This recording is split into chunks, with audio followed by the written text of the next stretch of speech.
anyone could do for a spouse as long as he or she is a brother or a sister.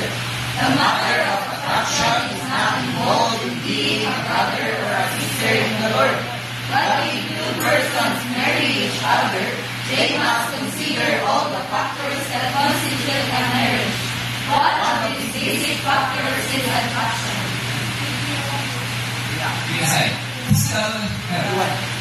If you want someone to be your marriage partner, you want someone to be with him or her, and must enjoy his or her presence.